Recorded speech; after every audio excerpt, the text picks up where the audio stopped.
طب انتي قلتي انك ما بتقربيش للكبائر ولا بتشربي خمور ولا سجاير. لا السجاير لا. انت مين بجد والله يا حضرتك؟ مين انت؟ موجودة مع الممثلين، عملت عنك سيرش، خيال علمي. ايه ده؟ كمية افلام مثلتيها ما شاء الله، ولا واحد فيهم معروف. ايه ده؟ ده انا لقيت لك فيلم اسمه هلو لولو. ايه هلو لولو ده؟ انت بتمثلي افلام ما حدش بيشوفها. السجاير مش كبائر، والخمره مش كبائر على فكره. لا. السجاير والخمرة مش كبائر؟ امال ايه بقى؟ فيتامينات. ما هي الكبائر؟ تقدري حضرتك تعرفي لي كده ما هي الكبائر؟ ايه الكبائر دي؟ ايه الفرق بين الكبائر والذنوب او اللمم او المعصية؟ ايه الفرق؟ قلتي انك ما بتقربيش للكبائر ولا بتشربي خمر ولا حتى بتدخني سجاير. لا انا قلت انا لا بشرب ولا بدخن مم. ولا اقرب الكبائر. الكبائر ما فيهاش خمره وسجاير على فكره. شوفي، انا اقول لسيادتك شيء: لا تنظر الى صغر الذنب، ولكن انظر الى كبر من تعصيه.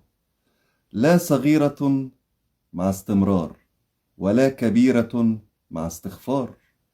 لا صغيرة إذا واجهك عدله، ولا كبيرة إذا واجهك فضله. كبائر 7 مم. بقولهم لك ما فيهمش خمره وسجاير. أكاد أشم رائحة الطحينة جاية أهي. الشرك بالله، قذف المحصنات الغافلات، السحر، اكل مال اليتيم، اكل مال الربا، الزحف بعد التوكل. آم، 7 احنا قلنا 7. فاضل لك قتل النفس، ما تفكريش كتير. دول السبع الموبقات في حديث رسول الله صلى الله عليه وسلم في صحيح بخاري ومسلم، دول اسمهم الموبقات. هم 7. طب كل الايمان اللي جواكي ده، كل الإيمان اللي جواكي ده؟ انبهرت انت؟ جت معاك إنها رابعة العدوية بقى. ومتعمقة في الدين، متعمقة دايما. ما فكرتيش تتحجبي؟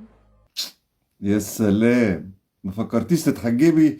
اللي بتسألها مش محجبة أصلا. والله بصي انا رجلي بصي رايحه جايه. والله ربنا يكرمك، والله فيكي خير. شوفي انت بتقولي ايه، بس والله فيكي خير. عندي احسن مليون مرة من اللي بتقعد تتفلسف تقولك اصل حرية شخصية، واصل هو مش موجود، واصل هو ربنا ما قالش. والله فيكي خير. انا اول عمره اعملها في حياتي السنه اللي فاتت. ما شاء الله.